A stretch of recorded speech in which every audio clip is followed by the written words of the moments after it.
DJ PK, it's 97.5 The Zone.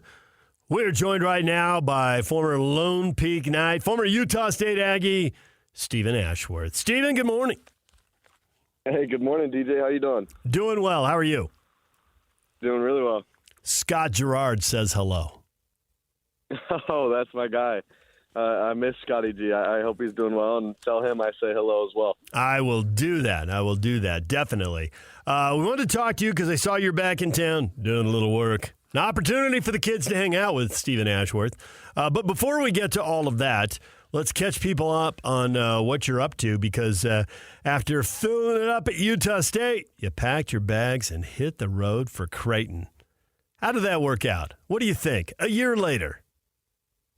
Yeah, I mean it's been quite the year. A lot of highs, a few lows, but just growing with the process of continuing to be a college athlete. And my wife and I, we've loved Omaha as a city, and the community is second to none. And it's a super cool place to be in a city like Omaha, which resembles Salt Lake City a lot to me, without any professional sports teams. So Creighton basketball is really the biggest deal in town. And so we have 16,000 season ticket holders out here, and the games are sold out every single night. So it's a lot of fun.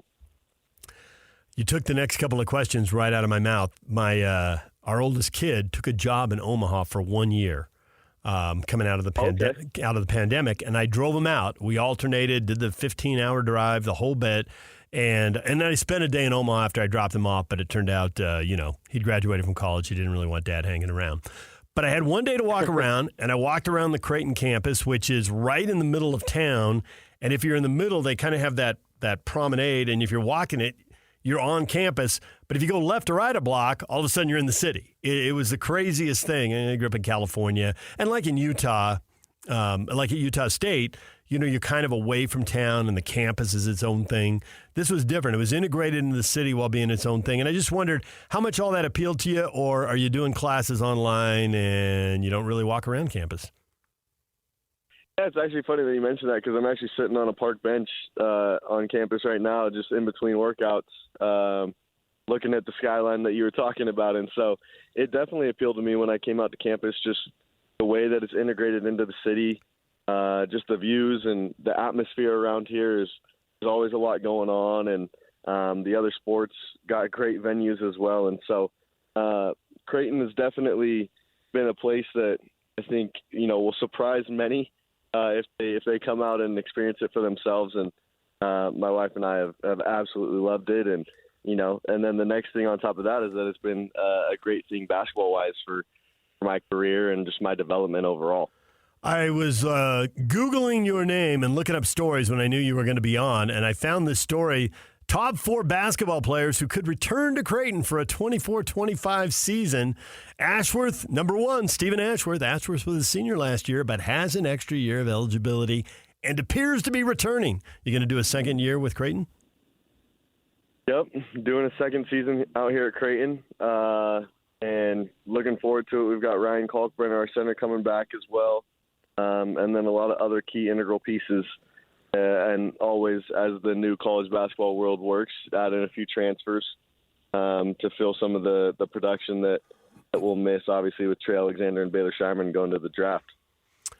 Not to get into all your personal finances, Steven, but I did hear from a college coach that NIL is going to change things.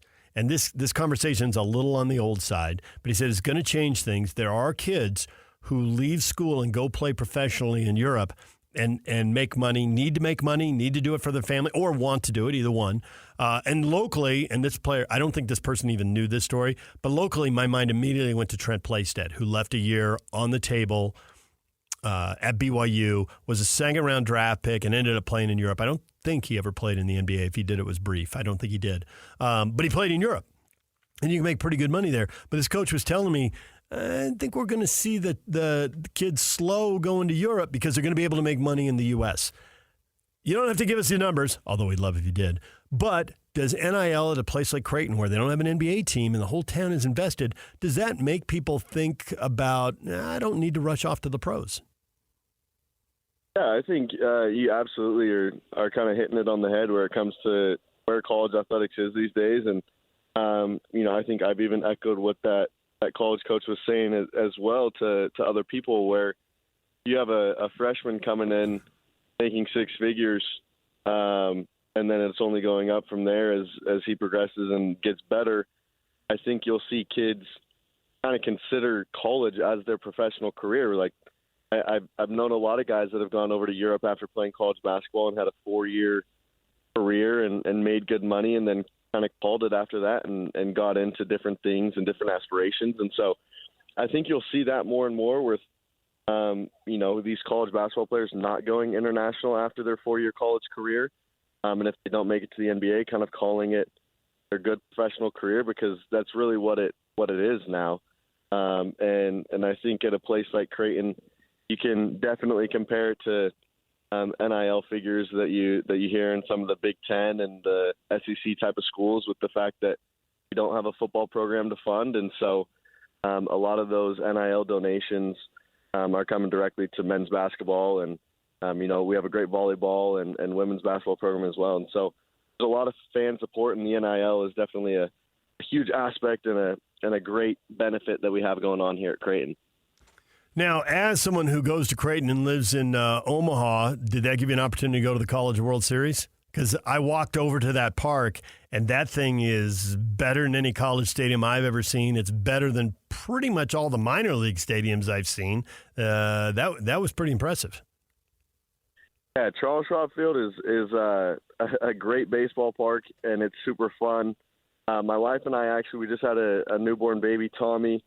And so he got to experience the College World Series, actually, and thankful to some of the Creighton supporters that were able to get us in an air-conditioned room for him, because it's June in Omaha is not for the faint of heart. We got a lot of humidity and a lot of heat, and so the College World Series is such a fun event out here in Omaha. And I kept telling all my good buddies from Utah to come out and enjoy it. And so I can definitely anticipate a few trips back to Omaha in the summers for that event in the coming years.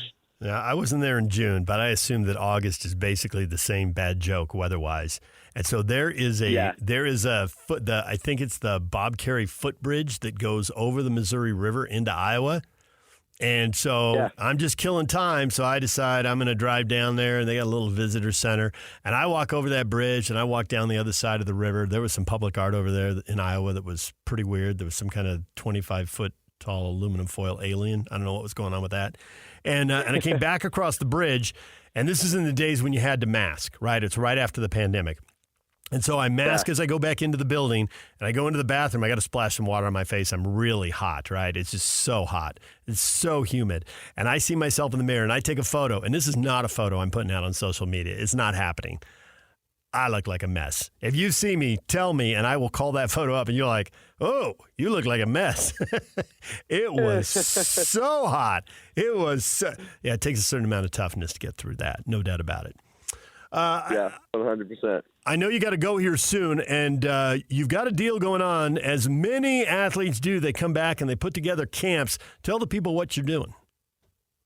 Yeah, so my guy Rylan Jones and I were talking this offseason about what our schedules were and how we really wanted to put on, a little back-to-school camp when we're back in town, and kind of try to give back to the community while having some fun doing it. And so we plan together on August 12th and August 13th, right before school starts back, a little basketball camp at Lone Peak High School for ages 3rd to 9th grade, with 2 sessions, the 3rd through 6th graders going from 1 to 2:45 p.m. both days, and then from 3:15 to 5 p.m.